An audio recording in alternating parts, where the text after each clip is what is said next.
I'm sincerely so glad for Deadpool coming into my life and being one of the Deadpool guys during the time that he blew up.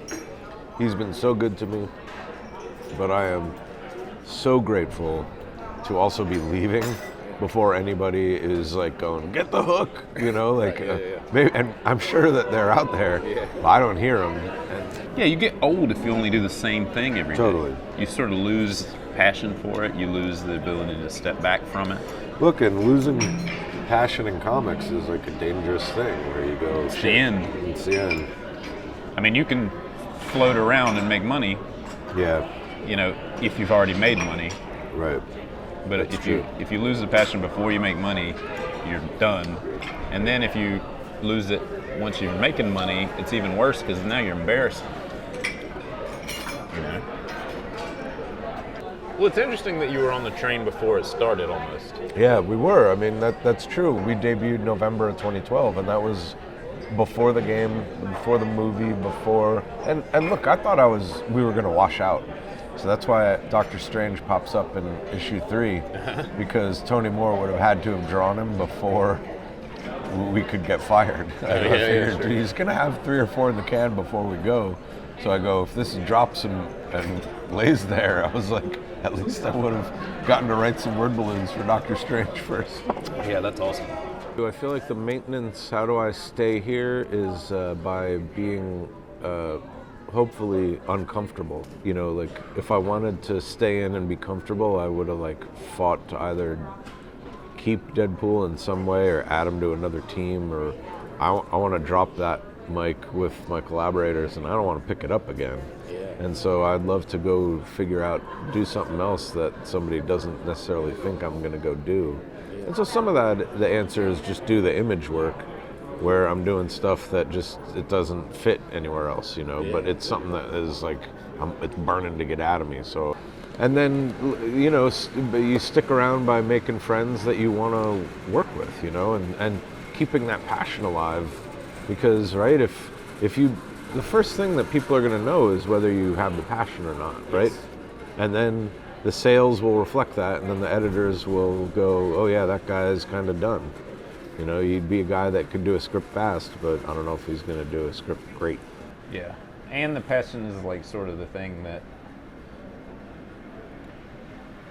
you know, I don't know, like that's the thing that's going to get you up off the mat when you eventually hit it, because everyone's going to hit the mat at some point. Yeah. You know, like everybody's going to have a rough go of it at some point. Sure. The uncomfortable part, I think, could also be summarized as being curious. Sure. Yeah, This is your life. Yeah. You know, if you start to like think about like tomorrow is just being the same thing every day, like I think again that's how you get old and tired and right, you bored, right? You know what? For me, it was For me, it's making people laugh. You know, I got addicted to that.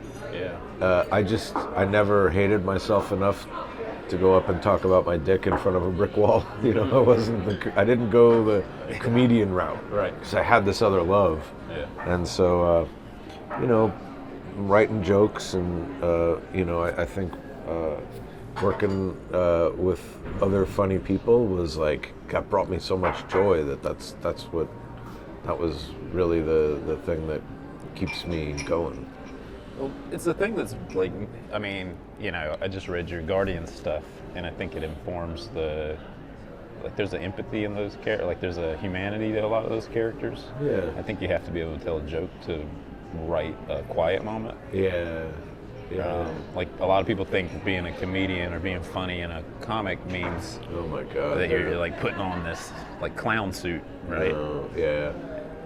It's you know, the comedians are the truly the sort of the smartest, most empathetic people that you'll find with, you know, like they project those rough exteriors, but boy, you know, they have that soft underbelly that, Right. you know, everyone that, like all the greats, I feel like they feel things, you know, so much more, you know, their sensitivity to... Which is why they're a mess. Yeah, and they really are. Because they're not like, they don't have that social Yeah. armor. Yeah, there's like no bark. Right. You know, everything just goes right into them, and that part's hard. But I mean, I think like myself to a much lesser degree. Yeah. But I try to work a lot of humor into especially my Marvel stuff. Sure. Because I think it's a necessary component to this stuff. Ability to step back and see it as absurd. Yeah, Like, totally. and if you can step back, that means you can get perspective on the whole story.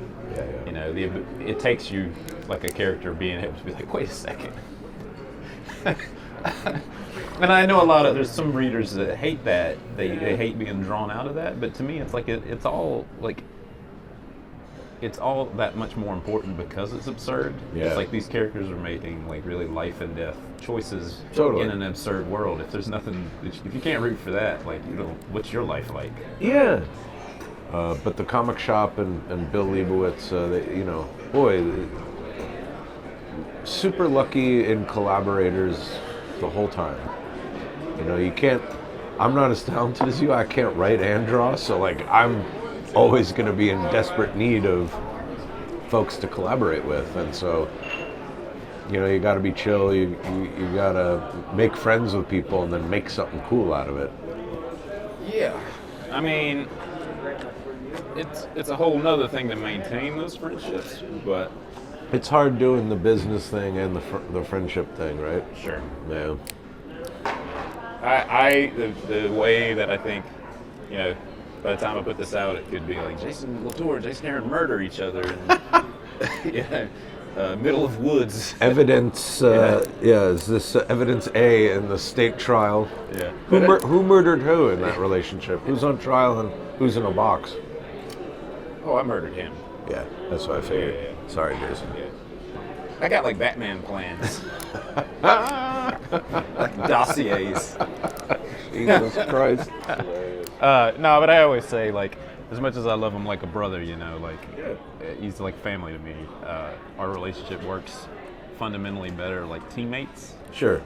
than it does as like we're involved in every little aspect of each other's lives. But, you know, when you have that kind of shorthand, I've never been in a band. I don't have a musical bone in my body, but I would guess it'd be a lot like being in a band, you know, doing this creative thing. And, you know, I broke in with Brian, and we were learning how to write comics. Like, you know, we got a lot of notes on that first issue, and I was like, I don't know if this is going to work. And then, but, you know, we had a love of comics.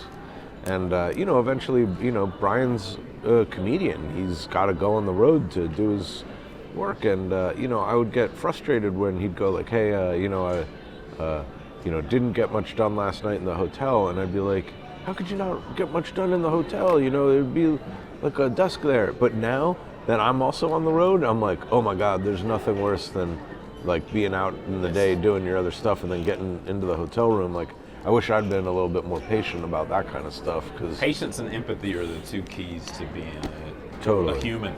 yeah, But no, to be in a duo, you know? I mean, yeah.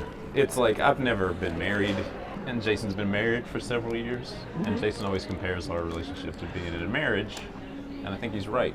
You know, my parents were in a very committed marriage. They were married for 42 years, and they met on That's a blind amazing. date and got married. Wow. Got married 2 weeks later. That's So I amazing. grew up with like watching this sort of like power couple, so to speak. Like, Yeah. It was like I had the a sitcom family. So I know how those relationships work. Yeah. You know, and that has been like one of the most useful things Sure. for me. Like, is just knowing how the dynamics of people, like when to stop, Yeah. just when to stop. Right. Right. When to enjoy a quiet moment.